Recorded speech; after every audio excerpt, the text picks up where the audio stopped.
নমস্কাৰ। আজি মই মোৰ বাৰ্তা শিতানত ডক্টৰ APJ আব্দুল কালাম আৰু তেওঁৰ আত্মকথাৰ এটি কাহিনী ক'বলৈ লৈছোঁ।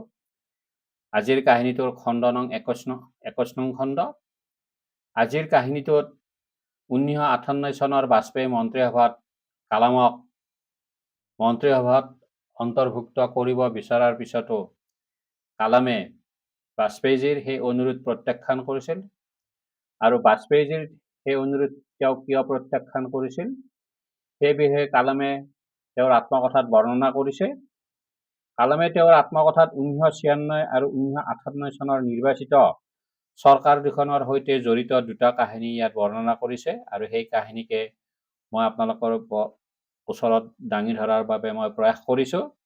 1996 চনৰ মে মাহৰ লোকসভা নিৰ্বাচনৰ ফলাফল ঘোষণাৰ কেইদিনমান পূৰ্বে মই অৰ্থাৎ কালামে PV নৰসিংহ ৰাওক সাক্ষাৎ কৰিছিলোঁ।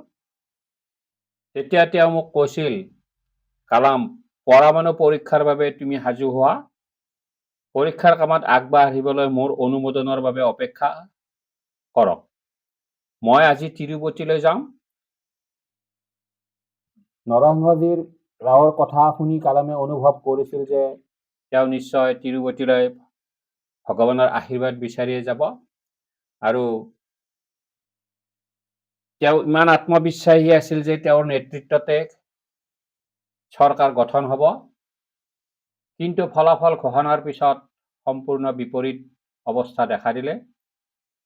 তেওঁৰ নেতৃত্বত অৰ্থাৎ কংগ্ৰেছে মাথো 137খন আসন লাভ কৰিলে, যাৰ ফলত তেওঁ মন্ত্ৰীসভা গঠনৰ সুযোগ লাভ নকৰিলে। আনহাতে বাজপেয়ীজীৰ নেতৃত্বত চৰকাৰ গঠন হ'ল, কিন্তু বাজপেয়ীজীৰ চৰকাৰখনো মাত্ৰ দুসপ্তাহৰ বাবে আছিল, তাৰ পিছত সেয়া ভংগ হ'ল।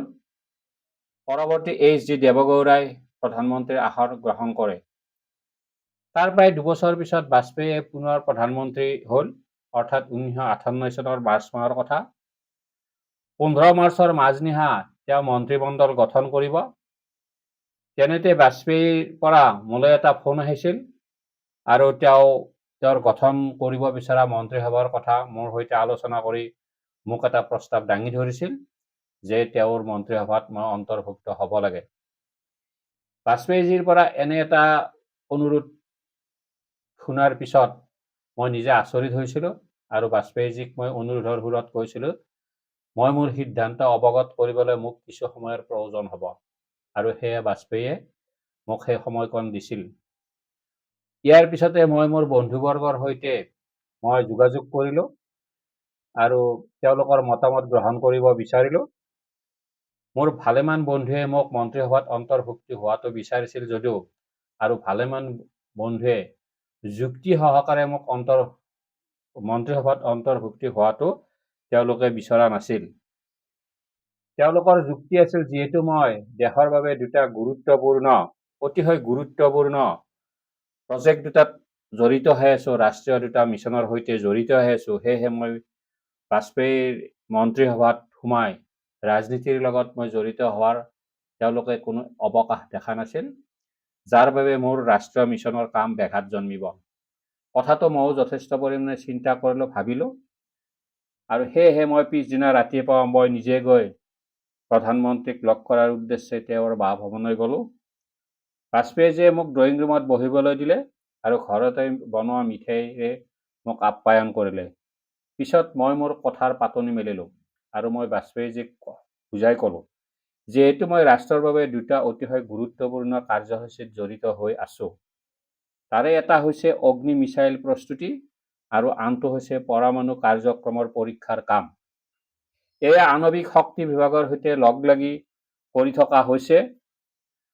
মই ভাবোঁ ৰাজনীতিত প্ৰৱেশ কৰাৰ সলনি মই যদি এই দুটা কাৰ্যসূচীত ভালদৰে আত্মনিয়োগ কৰোঁ, তেতিয়াহে দেশৰ প্ৰতি বেছি সেৱা আগবঢ়োৱা হ'ব আৰু মই মন্ত্ৰীসভাত অন্তৰ্ভুক্তি হোৱাৰ পিছত এই দুটা ৰাষ্ট্ৰীয় আঁচনিত যথেষ্ট পৰিমাণে অসুবিধাৰ সন্মুখীন হ'ব লাগিব।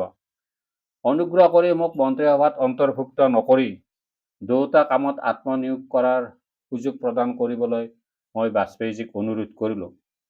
মোৰ অনুৰোধত বাজপেয়ীজীয়ে সন্মতি প্ৰদান কৰিলে আৰু তেতিয়া মই ৰাষ্ট্ৰীয় দুটা আঁচনিতে ভালদৰে কাম কৰাৰ বাবে তেওঁ মোক উঠা উদ্দীপনা যোগালে আৰু মোৰ জ্ঞানৰ কথা শুনি মোৰ অনুৰোধ শুনি তেওঁ মোৰ শলাগ ল'লে আৰু মোৰ মংগল কামনা কৰি মোৰ সম্পূৰ্ণৰূপে ৰাষ্ট্ৰৰ উদ্দেশ্যে দুটা প্ৰজেক্টৰ কামত মনোনিৱেশ কৰিবলৈ তেওঁ মোক উৎসাহ উদ্দীপনা দিলে লগতে সকলো সহায় সহযোগিতা আগবঢ়োৱাৰ মোক প্ৰতিশ্ৰুতি দিলে পিছত এটা এটাকৈ 5টা পৰমাণুৰ পৰীক্ষা মই সম্পন্ন কৰিলোঁ ভাৰতবৰ্ষ পৰমাণু শক্তি সম্পন্ন ৰাষ্ট্ৰত পৰিণত হ'ল মন্ত্ৰিত্বৰ লোভ সামৰি মই মোৰ কামত আত্মনিয়োগ কৰাত দেশে লাভ কৰিলে কাংক্ষিত ফল আমি এই কাহিনীটোৰ দ্বাৰা কালামৰ এই আত্মকথাৰ কাহিনীটোৰ দ্বাৰা আমি বুজিব পাৰোঁ যে কালামে ৰাজনীতি বা মন্ত্ৰীসভাত অন্তৰ্ভুক্তিৰ লোভ নিমিষতে এৰি তেওঁ ৰাষ্ট্ৰৰ উদ্দেশ্যে পৰমাণু ক্ষেত্ৰত যি দুটা কাৰ্যসূচী লৈছিল